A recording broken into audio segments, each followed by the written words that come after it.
ഏതാണ്ട് ഒരു അരമുക്കാൽ മണിക്കൂർ കഴിഞ്ഞപ്പം എൻ്റെ രണ്ടാമത്തെ സുഹൃത്ത് അയാൾക്ക് മെസ്സേജ് അയച്ചു, ചേട്ടാ എന്താ ആവശ്യം, എന്ത് പറ്റി എന്ന് ചോദിച്ചപ്പം ഇതേപോലെ തന്നെ 5000 രൂപ വേണമെന്നാണ് പറഞ്ഞത്. കുറച്ച് സമയം കഴിഞ്ഞ് ഞാനൊരു മെസ്സേജ് അയച്ചു അയാൾക്ക്. ഞാൻ ചോദിച്ചു, എന്താ ചേട്ടാ ആവശ്യം, എന്തിനാണ് മെസ്സേജ് അയച്ചു? പറഞ്ഞു എനിക്ക് 5000 രൂപ വേണമെന്ന് പറഞ്ഞു. അപ്പം ഈ ആദ്യം എൻ്റെ സുഹൃത്ത് ആദ്യം റിപ്ലൈ ചെയ്ത പുള്ളി ഓൾറെഡി പൈസ കൊടുക്കാമെന്ന് പറഞ്ഞാണ്. എന്നാൽ ഞങ്ങൾ രണ്ടുപേരോടും സാധാരണ ഇതിൽ നല്ലൊരു മനുഷ്യൻ എന്ത് പറയും, സാറേ എനിക്കൊരു ആവശ്യം ഉണ്ടായിരുന്നു, എനിക്ക് പൈസ അറേഞ്ചായി, വേണ്ട എന്നല്ലേ പറയത്തുള്ളൂ. പക്ഷേ ഇയാൾ ഞങ്ങളോട് രണ്ടുപേരോടും ഇതേ ആവശ്യം തന്നെയാണ് റിപ്പീറ്റ് ചെയ്തത്.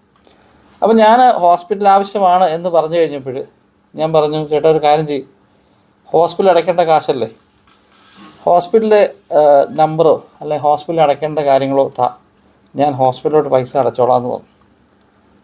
അത് കഴിഞ്ഞപ്പോൾ അയാൾ പറഞ്ഞില്ല അങ്ങനെയല്ല, അത് ഹോസ്പിറ്റലിലേക്ക് ഇച്ചിരി രൂപ, പിന്നെ അത് കഴിഞ്ഞ് ലാബിലേക്ക് ഇച്ചിരി രൂപ, അങ്ങനെ എങ്ങനെയെന്ന് പറഞ്ഞു. അപ്പം എവിടേക്കാന്ന് പറഞ്ഞാലും ഇന്നത്തെ കാലത്ത് എല്ലാവിധമായ സ്ഥാപനങ്ങളിലും ഗൂഗിൾ പേയും അങ്ങനെ പലവിധമായ ആപ്ലിക്കേഷൻസും ഉണ്ട്. അതും ഡീറ്റെയിൽ തന്നാൽ മതി, ചേട്ടൻ പോകുന്ന സമയത്തിന് നമ്മളിത് ഇവിടുന്ന് നാട്ടിൽ നിന്നോ അല്ല എന്തെങ്കിലും അറേഞ്ച് ചെയ്ത് തരാമെന്ന് പറഞ്ഞു.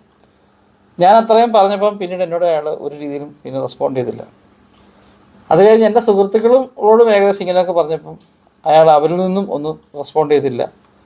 ഏറ്റവും ലാസ്റ്റ് ഞങ്ങൾ പൈസ കൊടുക്കില്ല എന്നൊരു കേസ് വന്നപ്പോൾ ഇയാളുടെ തനിക്കോണം കാണിക്കാൻ തുടങ്ങി.